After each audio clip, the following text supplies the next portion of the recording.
Bapak, Ibu, dan saudara-saudara, saya berharap apa yang akan saya sampaikan hari ini akan menjawab pertanyaan-pertanyaan dari beberapa saudara dan akan menjawab pertanyaan dari khotbah minggu lalu yang memang belum sempat saya selesaikan. Bagi saudara-saudara yang tidak mengikuti khotbah saya minggu lalu, saudara bisa mendengarkannya melalui YouTube MDC Palembang. Mari kita berdoa terlebih dahulu. Tuhan Yesus, terima kasih buat waktu yang Tuhan berikan kepada kami untuk mendengarkan firman-Mu. Kami buka hati telinga kami untuk firman-Mu. Kami percaya firman-Mu akan menerangi hati dan pikiran kami supaya kami semakin mengenal Tuhan dengan benar. Di dalam nama Tuhan Yesus, haleluya, amin. Saya ingin membacakan kesimpulan khotbah minggu lalu supaya saudara yang belum mendengarkannya bisa mengikuti khotbah saya hari ini. Yang pertama, kebenaran dan fakta adalah dua hal yang berbeda. Fakta tidak selalu sama dengan kebenaran. Fakta sifatnya sementara, bisa berubah dari waktu ke waktu. Fakta bisa salah, bisa hilang seketika. Kebenaran tidak pernah berubah. Kebenaran melampaui fakta. Yang kedua, firman Tuhan adalah kebenaran. Firman Tuhan adalah Tuhan sendiri. Tidak pernah berubah, kekal sampai selama-lamanya. Ketiga, orang percaya yang mengerti firman Tuhan seharusnya lebih mempercayai kebenaran daripada fakta. Keempat, penyakit, kematian adalah fakta. Bisa berubah dan hilang ketika kita mempercayai kebenaran firman Tuhan. Kelima, iblis punya kuasa yang namanya dusta. Untuk apa? Untuk mengubah kebenaran menjadi fakta-fakta. 6. Iblis tidak memiliki kebenaran dan tidak suka kebenaran. Dan mempengaruhi orang untuk lebih mempercayai fakta. Orang yang tidak percaya kebenaran firman Tuhan berasal dari iblis. 7. Setiap orang yang berasal dari kebenaran mendengar suara Tuhan Yesus lebih daripada suara fakta. Nah, pertanyaan minggu lalu adalah, sejak kapan fakta dan kebenaran jadi berbeda? Di mana semua ini awalnya? Jawabannya di Taman Eden. Adam dan Hawa punya segala sesuatu. Mereka pemilik taman itu. Setiap pohon boleh mereka makan buahnya. Setiap pohon dalam taman, kecuali satu. Pohon pengetahuan yang baik dan jahat. Saya singkat, pohon pengetahuan. Adam dan Hawa punya pohon kehidupan dan mereka juga punya pohon pengetahuan. Adam dan Hawa juga punya perkataan Tuhan yang adalah kebenaran. Apa itu? Pada hari kamu memakan buah dari pohon pengetahuan, pastilah kamu mati. Itu adalah kebenaran. Itu adalah fakta dan kebenaran. Itu adalah sebuah fakta yang berdasarkan pada kebenaran. Tapi waktu itu ular datang dan berkata kepada mereka, apakah Tuhan mengatakan demikian? Setan mempertanyakan kebenaran. Tuhan mau kita percaya kebenaran. Dan kita pasti akan sering menghadapi situasi seperti ini. Ketika saudara mau mempercayai kebenaran, tiba-tiba ada aja orang datang untuk mempertanyakan apa yang saudara percayai. Ngetes saudara, apakah saudara benar-benar tahu apa yang saudara percayai? Dia akan bilang, apakah kamu ngerti apa yang kamu katakan? Sebab apa? Sebab saya punya fakta tentang hal tersebut. Faktanya sejak kecil anakmu sakit-sakitan. Faktanya teman-teman kita banyak yang terpapar COVID. Faktanya ada banyak pendeta juga meninggal gara-gara COVID. Pertanyaannya, apakah fakta-fakta itu sama dengan kebenaran? Apakah fakta-fakta itu adalah kebenaran? Mereka mulai mempertanyakan ini itu, dan kalau saudara nggak betul-betul mengerti kebenaran, saudara akan mulai ragu-ragu. Itu yang dilakukan iblis. Dia datang dan memperhatikan Hawa di Taman Eden. Ia tanya-tanya, perhatikan jawaban Hawa. Semua buah dari pohon di taman ini boleh kamu makan. Tetapi tentang buah pohon yang ada di tengah-tengah taman, Allah berfirman, jangan kamu makan ataupun raba buah itu, nanti kamu mati. Di mana salahnya Hawa? Ya, Tuhan gak pernah ngomong apa-apa soal meraba buah itu. Waktu iblis melihat celah itu, dia berkata, kamu tidak akan mati. Kamu tidak akan mati. Kamu tidak akan mati.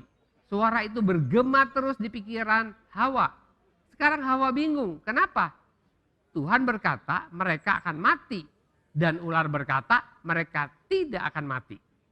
Siapa yang benar? Jadi aku harus bagaimana? Pertanyaan-pertanyaan itu memenuhi pikiran Hawa awalnya. Kalau saya bayangkan waktu itu ada diskusi antara Adam dan Hawa. Tuhan yang menciptakan kita serupa dan segambar dengan Dia.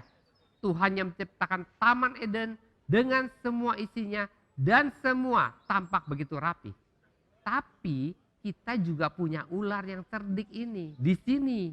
Dan ia bawa informasi yang kelihatannya baik juga. Lagi pula ular sudah ada sebelum kita ada. Mungkin dia benar. Kita tidak akan mati. Kita akan menjadi seperti Tuhan. Sepertinya Tuhan memang menyembunyikan sesuatu dari kita. Kebenaran sedang ditantang oleh sesuatu yang tampaknya baik. Dan ia sedang ditantang seolah-olah Tuhan berdusta. Sayangnya Adam dan Hawa akhirnya menuruti apa kata ular. Dan saat itu juga mereka terpisah dari Tuhan. Apa nama pohon? Apa nama dari pohon yang mereka makan buahnya? Pohon pengetahuan yang baik. Coba saudara perhatikan. Pengetahuan yang baik ada di pohon yang sama dengan pengetahuan yang jahat. Jadi semua pengetahuan yang baik berasal dari pohon ini. Sama dengan semua yang jahat juga berasal dari pohon ini. Dua-duanya ada pada pohon yang sama, yaitu pohon yang dilarang Tuhan. Dan sebagian besar dari kita masih hidup dari pohon ini. Kita hidup menurut pengetahuan yang baik dan jahat kan? Dari pohon inilah asal mula semua ilmu pengetahuan. Dari pohon inilah asalnya obat-obatan.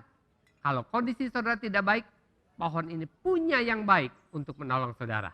Kalau saudara sakit, pohon ini punya obat yang bisa menolong saudara. Pokoknya pohon ini bisa menolong saudara apapun kondisi saudara. Baik nggak? Baik. Itu sebabnya semua orang pasti nurut.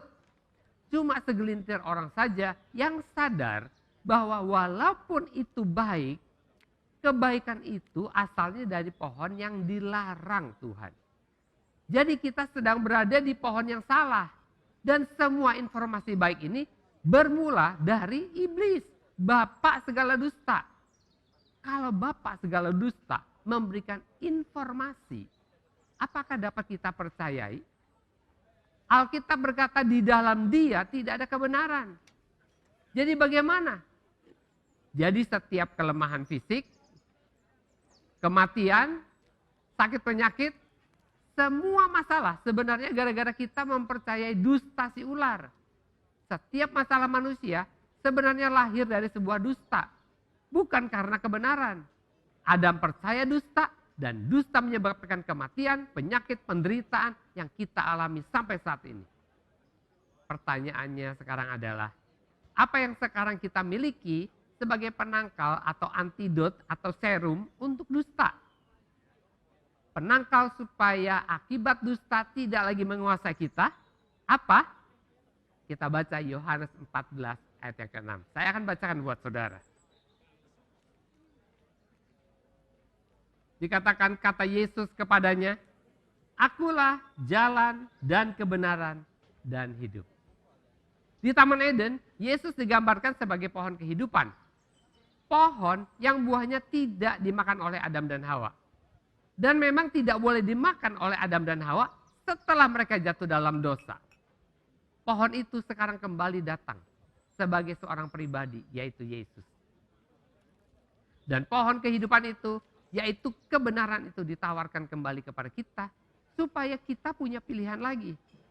Kita bisa pilih makan dari kebenaran, yaitu Yesus, yang memberikan kehidupan kepada kita, atau tetap makan yang baik tapi dari pohon pengetahuan yang faktanya selalu berubah-ubah? Apakah ada di antara saudara yang pernah mengalami kebingungan dengan fakta yang berubah-berubah dari dunia ini? Minggu lalu saya singgung tentang berjemur di matahari pagi, tentang telur. Hari ini saya mau cerita tentang norit. Dulu norit bagus sekali untuk sakit perut, lalu dilarang, diduga penyebab kanker. Lalu diperbolehkan lagi. Sekarang saya tidak tahu. Dulu dekolgen bagus untuk flu, lalu ditarik dari peredaran. Sekarang boleh lagi. Baru saja ivermectin dipromosikan oleh Bapak Erick Thohir, lalu tiba-tiba dilarang karena obat keras. Lalu boleh lagi dengan resep dokter. Itulah pohon pengetahuan. Kalau saudara tidak memiliki kebenaran, saudara tidak punya pilihan lain selain mengikuti apa yang pohon pengetahuan katakan. Ini adalah peperangan yang kita hadapi. Peperangan antara fakta dan kebenaran. Tahukah saudara tentang kebenaran? Ketika Adam dan Hawa percaya dusta, maka penyakit dan kematian muncul, eksis. Kalau saudara memahami bahwa akar atau sumber dari kematian dan penyakit adalah dusta, maka seharusnya saudara tahu bagaimana cara menaklukkannya. Apa yang mengalahkan dusta? Ya kebenaran. Kebenaran mengalahkan dusta. Ketika saudara menggantikan dusta dengan kebenaran, kesembuhan otomatis datang. Sampai di sini saudara bisa mengikuti saya? Saya beri waktu saudara untuk berpikir sejenak sambil saya minum dulu.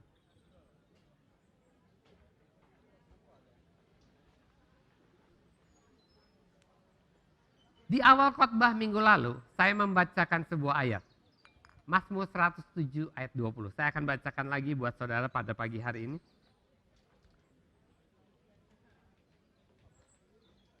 Disampaikannya firman-Nya dan disembuhkannya mereka.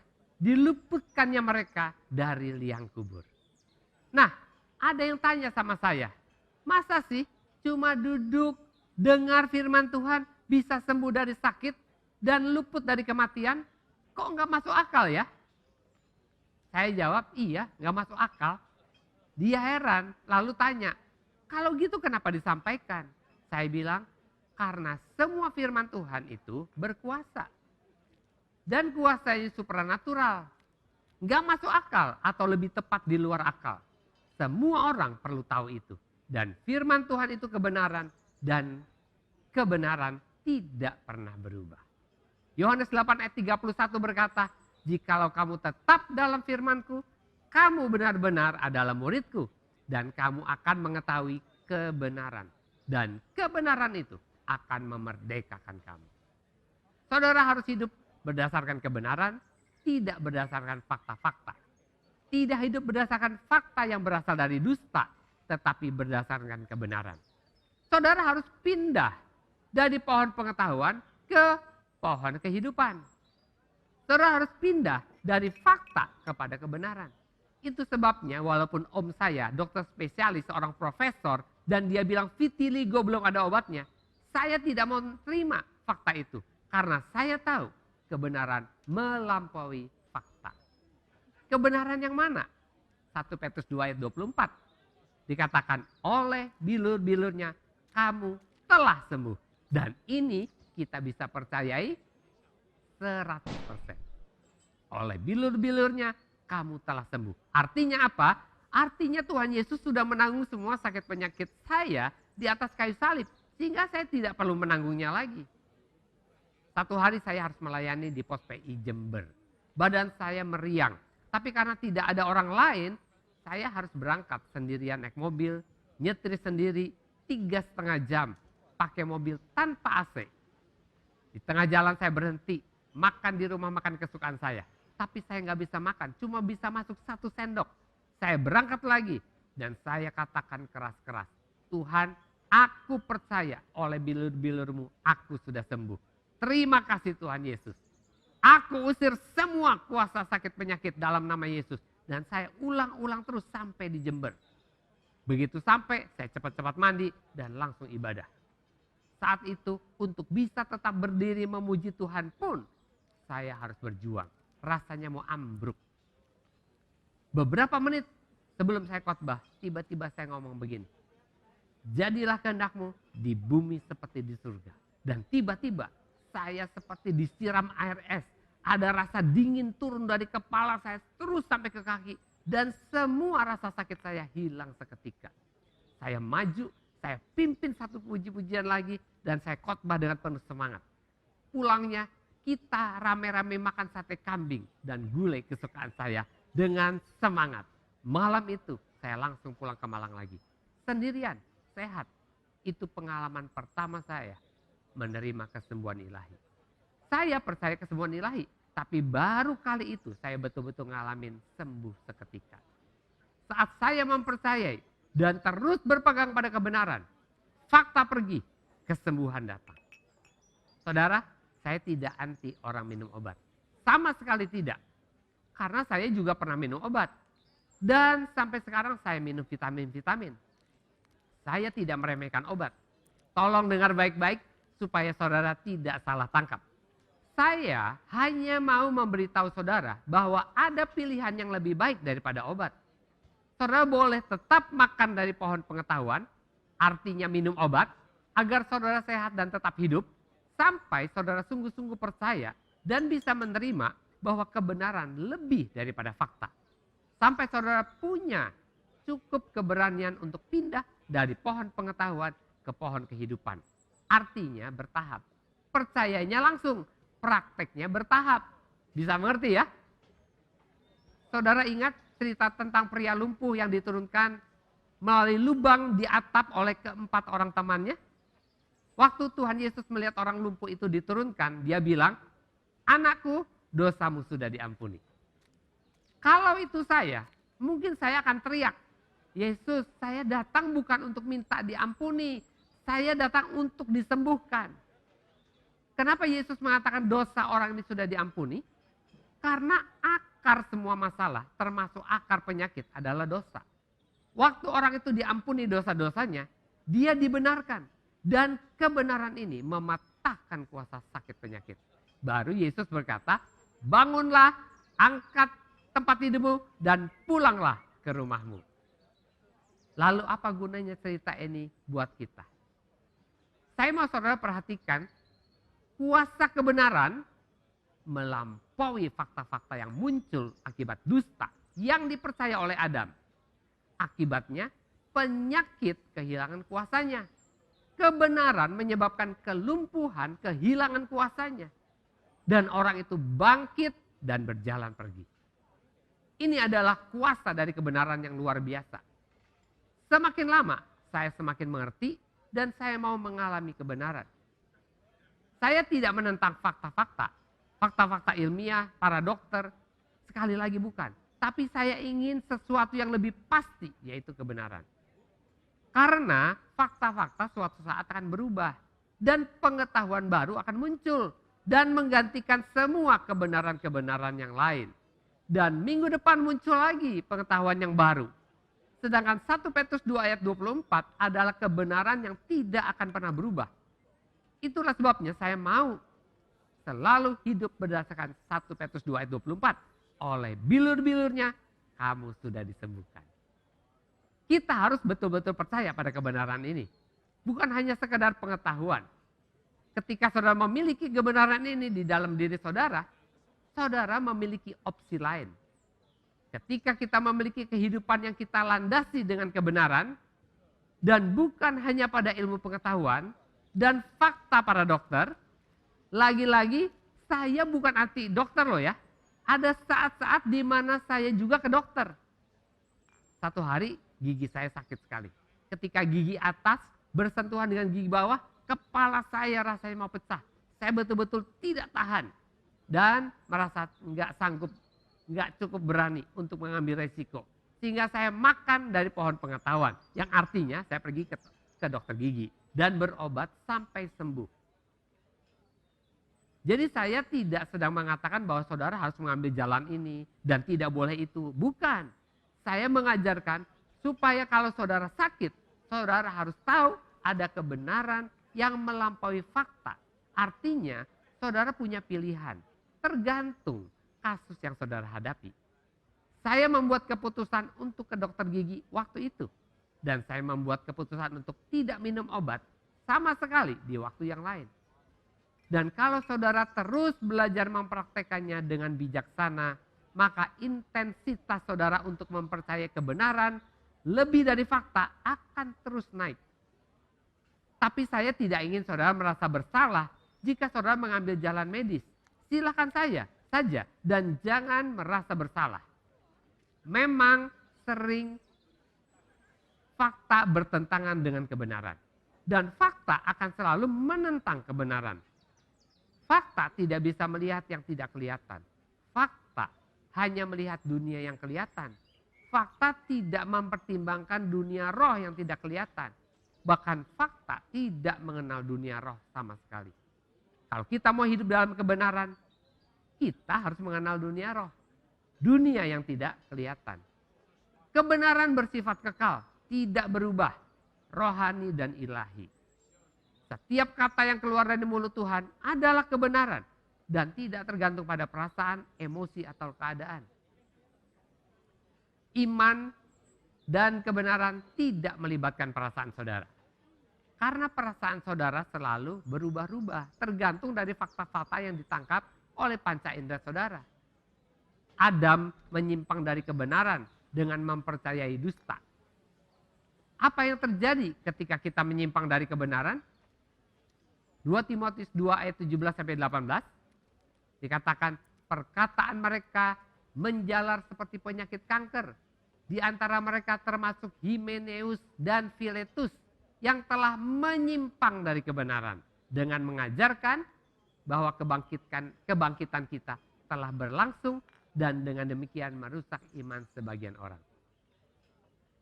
Dikatakan di sini perkataan Himeneus dan Filetus adalah seperti kanker. Paulus sedang berbicara tentang orang benar yang telah menyimpang dari kebenaran. Menyimpang dari Yesus. Yesus adalah kebenaran. Yesus mengatakan kebenaran. Semua yang Yesus katakan harus kita pegang sebagai kebenaran lebih daripada fakta. Yesus berkata, tanda-tanda ini akan menyertai orang yang percaya. Mereka akan meletakkan tangannya atas orang sakit dan orang sakit itu akan sembuh. Kedua, Yesus berkata, sembuhkanlah orang sakit, bangkitkanlah orang mati, tahirkanlah orang kusta, usirlah setan-setan. Harus diakui, kita tidak selalu punya iman yang cukup untuk mempercayai kebenaran lebih daripada fakta. Tapi kita harus mempercayai kebenaran-kebenaran yang Yesus katakan yang barusan kita baca lebih daripada fakta. Soal kita belum berhasil menerimanya atau melakukannya adalah hal yang lain. Amin. Nah, Himeneus dan Filetus mungkin tidak mengalami apa yang Paulus ajarkan. Sehingga mereka mengajarkan pengajaran-pengajaran yang lain yang menyimpang dari kebenaran. Ada orang-orang yang mengajarkan bahwa karunia-karunia Roh Kudus sudah berlalu. Bahasa roh sesat. Kesembuhan ilahi tidak lagi berlaku. Sakit dan penderitaan dari Tuhan. Ini adalah pengajaran-pengajaran yang telah menyimpang dari kebenaran. Kenapa? Karena tidak sesuai lagi dengan perkataan Tuhan Yesus di Alkitab. Alkitab berkata, umatku binasa karena tidak mengenal Allah. Karena tidak mengenal firman. Karena tidak mengenal kebenaran. Umat Tuhan binasa karena percaya dusta. Dan dusta akan kehilangan otoritasnya ketika kebenaran muncul. Itu sebabnya Yesus menyembuhkan semua yang datang kepadanya. Ia adalah kebenaran dan semua orang sakit oleh karena dosa dusta. Saya akan memberi beberapa contoh buat saudara. Ketika Tuhan memberikan tanah yang dijanjikan untuk bangsa Israel, ia katakan, aku telah memberikan tanah Kanaan ini. Pergi dan lihatlah. Itu adalah kebenaran. Bukan? Tapi mereka kembali dengan membawa fakta. Oh Tuhan, kau tidak tahu ada banyak manusia raksasa di tanah itu. Dan kota-kotanya berbenteng. Kira-kira apa kata Tuhan? Oh ya? Sorry, aku nggak tahu. Begitu? Tidak. Dia berkata, Tuhan berkata, aku telah memberimu tanah ini. Dan kamu kembali dan berkata, kami melihat fakta-fakta yang mungkin engkau tidak tahu. Dan fakta-fakta itu menentukan nasib mereka 40 tahun ke depan di padang gurun. hingga mereka mati karena mereka memilih fakta daripada kebenaran. Contoh lain, satu hari Tuhan Yesus berkata kepada murid-muridnya, mari kita naik perahu ini dan bertolak ke seberang. Aku mau tidur dulu. Ketika badai datang, mereka berteriak, Guru, guru, apakah engkau tidak peduli? Engkau tidak peduli kalau kita binasa? Apakah Yesus kaget melihat fakta badai dan angin ribut? Tidak. Dia menghardik badai itu dan kemudian menegur murid-muridnya. Mengapa kamu tidak percaya? Mengapa kamu lebih percaya fakta daripada perkataanku? Ingat, perkataan Yesus adalah kebenaran. Yesus menegur mereka karena mereka memilih untuk lebih percaya kepada fakta badai itu daripada perkataan Yesus. Perkataan Yesus bilang kita akan ke seberang. Nah, ketika badai datang, apakah saudara punya kebenaran firman Tuhan? Satu hari Petrus bisa berjalan di atas air. Kenapa? Apakah karena airnya tenang atau karena airnya berombak? Bukan dua-duanya. Petrus bisa berjalan di atas air karena dia percaya kepada kebenaran yang disampaikan oleh Tuhan Yesus. Tapi ketika ia melihat fakta bahwa ada gelombang dengan angin ribut, fakta itu lebih dominan daripada kebenaran. Maka ia mulai tenggelam. Yairus, kepala rumah ibadat, datang kepada Yesus. Minta Yesus menumpangkan tangannya di atas putrinya yang sakit agar putrinya sembuh dan hidup. Itu kebenaran. Di tengah jalan, keluarganya datang dan mengatakan kalau putrinya sudah meninggal. Itu fakta. Yesus bilang apa? Jangan takut, percaya saja. Dengan kata lain, kamu sudah menyatakan kebenaran. Minta aku meletakkan tanganku padanya. Dan ia akan sehat dan hidup. Apapun kondisinya saat itu. Mau hidup, mau mati kek. Nggak ada yang mustahil buat Tuhan. Kebenaran akan mengalahkan fakta. Orang-orang sudah menangis semua. Dan berkabung. Tapi Yesus dan Yairus tetap berjalan masuk dengan membawa perkataan kebenaran. Letakkan tanganmu padanya dan ia akan sembuh. Dan mujizat terjadi, anaknya hidup dan sehat. Lazarus sudah mati. Lazarus sudah mati, itu fakta. Apa yang akan kita lakukan? Yesus berkata, akulah kebangkitan dan hidup. Itu kebenaran. Dan Lazarus bangkit dari kematian. Kebenaran selalu mengalahkan fakta, amin. Kalau kita memiliki kebenaran, kita memiliki dasar untuk merubah fakta. Ada banyak sekali fakta di dunia ini. Kematian, sakit penyakit, kemiskinan, penderitaan. Saya tidak bilang itu tidak ada. Itu betul-betul ada. Pertanyaannya, apakah saudara tahu kebenaran? Kalau kebenaran itu saudara percayai, maka maut pun tidak akan menang melawan kebenaran. Kebenaran adalah sesuatu yang sangat berkuasa. Sanggup memisahkan saudara dari pohon pengetahuan. Harapan saya saat ini hati saudara menyala-nyala. Kepingin segera praktek. Mengalami kebenaran yang melampaui fakta. Mengalami kesembuhan ilahi. Saya harap saudara juga jadi sadar bahwa selama ini apa yang saudara percayai adalah fakta-fakta yang sebenarnya adalah akibat dari kepercayaan Adam terhadap dusta si iblis. Memang semua itu fakta, tapi berdasarkan pada kebohongan. Kamu tidak akan mati. Itulah yang diyakini Adam pada awalnya. Sekarang saudara masih punya kesempatan untuk meninggalkan pohon pengetahuan dan pindah ke pohon kehidupan. Kebenaran itu akan memerdekakan saudara dari belenggu kebohongan yang selama ini menutupi mata saudara. Firman adalah kebenaran. Janji Tuhan di perjanjian baru adalah kebenaran. Saudara adalah ciptaan baru di dalam Kristus, itu adalah kebenaran. Semua dosa saudara sudah ditebus dengan darah Yesus, itu kebenaran. Saudara dikuduskan satu kali untuk selamanya, itu juga kebenaran. Dengan identitas saudara yang baru ini, berani nggak saudara berdiri di hadapan Tuhan tanpa rasa bersalah? Berani nggak saudara berdiri di hadapan iblis tanpa takut? Kalau saudara berani, saya yakin saudara akan berani juga berdiri di hadapan fakta-fakta yang ditakuti di seluruh dunia saat ini. Fakta penyakit, pandemi, kemiskinan, penderitaan. Saya berharap saudara diberkati melalui kebenaran firman Tuhan yang saya sampaikan hari ini. Mari kita berdoa. Tuhan Yesus, terima kasih buat firman-Mu. Terima kasih buat kebenaran-Mu yang tidak pernah berubah. Terima kasih Tuhan buat kebenaran yang disingkapkan pada hari ini. Kami berdoa supaya setiap orang yang mengikuti program ini, sekarang mata rohaninya terbuka, mereka semakin mengerti, dan mereka bisa mengalami kebenaran dalam hidup mereka. Terima kasih Tuhan. Di dalam nama Tuhan Yesus, kami sudah berdoa dan mengucap syukur. Haleluya. Amin. Tuhan Yesus memberkati. Kita akan berjumpa lagi dalam ibadah online minggu depan.